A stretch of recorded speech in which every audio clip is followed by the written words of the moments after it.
Herzlich willkommen zu einem neuen Video. Heute zeige ich euch ein schnelles und einfaches Rezept für super leckere Garnelen-Paprika-Brötchen überbacken mit Käse.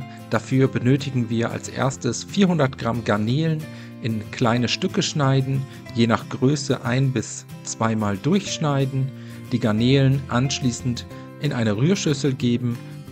Weiter geht's mit Paprika, 1 bis 2 Stück, je nach Größe.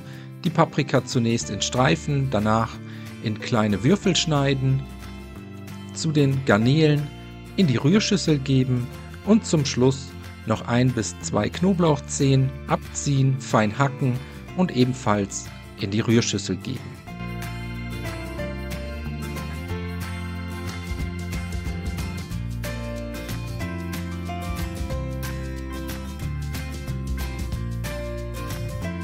Wenn das erledigt ist, geben wir noch die restlichen Zutaten dazu: 200 Gramm passierte Tomaten, einen gehäuften Esslöffel scharfes Eiweiß, einen gehäuften Teelöffel Oregano und eine sehr gute Prise Salz sowie frisch gemahlenen Pfeffer. Alle Zutaten danach einmal gut miteinander verrühren, damit sich alle Zutaten gleichmäßig verteilen können, und danach können wir die Brötchen auch schon mit der Garnelenmasse belegen. Dafür halbiere ich mir hier 4 bis 5 Aufbackbrötchen nebeneinander auf ein Backblech legen. Alternativ könnt ihr hier auch Baguettebrötchen, Toast oder Brot verwenden. Dann die Garnelen-Paprika-Tomatenmischung auf den Brötchenhälften verteilen. Je Hälfte etwa 2 bis 3 Esslöffel. Die Masse sollte dann für 8 bis 10 Brötchenhälften ausreichen. Zum Schluss kommt noch geriebener Käse obendrauf. Ich habe hier geriebenen Mozzarella verwendet.